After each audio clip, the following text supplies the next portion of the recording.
It's Sunday, and today we are going to look a little bit into the concept of the soul and different aspects in relation to the idea of the soul being the reason you are alive or the marker for life.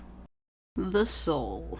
My time diving into the research of abortion and all the relevant parts of it, even the absurd ideas of it, has challenged me more than I can express. I try to keep my opinions out of this, and I've said it over and over again, so I won't go into too much detail about what I thought before or what I think now, but I will say the soul was a hard one for me.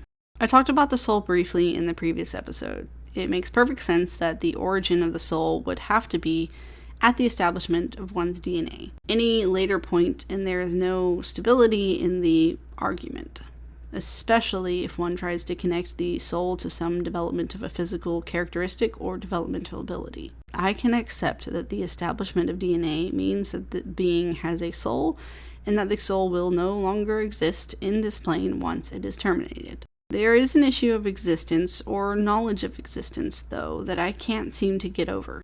Does the fact of having a soul qualify one as living? I used the example of a coma patient in the previous episode.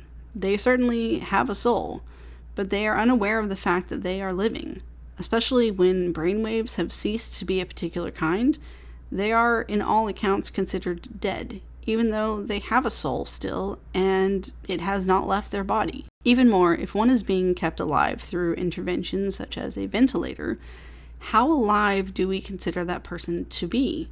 And does this state of existence not mirror the fetus in a mother's womb? The fetus is alive to a certain extent, but the fetus cannot function or stay alive outside of the womb without the support of the placenta and umbilical cord. Thus, I question if the fact of having a soul equates being alive.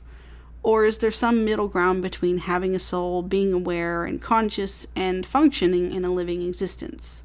Although I personally cannot deal in or live in a world of absolutes or black and whites, I like to conduct thought experiments as if I do. For instance, if having a soul means that one is alive and requires all afforded protections to be kept alive, then ending life support cannot ethically happen, just the same as any abortion for any reason cannot happen. With the soul being the marker for life, there can be no exception given to one scenario that cannot also be applied to the other. But then, what if the state of being alive is a combination of various facts along with the soul? We have established that the soul only makes sense to be existent at the creation of DNA. But until certain functions are present and operational, the being does not have any idea or experience of what being means. Fetal pain has been studied, and it is assumed that fetuses cannot actually feel pain until about 27 weeks of gestation. This is explained in that pain is not only a physical stimulation, but a connection to the thalamus to equate that physical stimulation to the emotion or connotation we as conscious humans equate as pain. The fetus does not develop the connection to the thalamus that can make this distinction until much later in pregnancy. Without the understanding that existence is a thing, much less a thing to be experienced, it makes no sense that the fetus should be considered alive to the same degree that extrauterine beings are. I do not like dealing in absolutes because the world does not work like that, and it is obvious that the body does not function that way either. We search for and crave absolution either in science, religion, or self, but without being open to the fact that everything one is taught or thinks could be wrong, one is always going to be left in a fantasy world of dark, hidden doubt.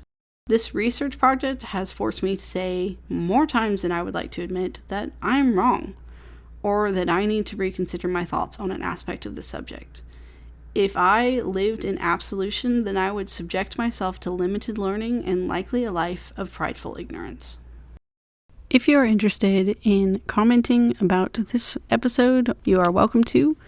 You can either send me an email at lawlessconversations@yahoo.com. That is LAWLESSCONVERSATIONS@yahoo.com. You can also comment on Twitter at lawlessconvos, LAWLESSCONVOS. Finally, you can also contact me on Facebook. If you just look for Lawless Conversations, 2 different words, Lawless Conversations.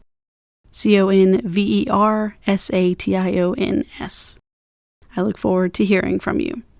The references to any sources that I use in each episode will be available in the bio, along with all of these social media connections. Join me on Wednesday as we talk about heartbeats and brain waves. Thank you for joining me for this episode. I look forward to Wednesday.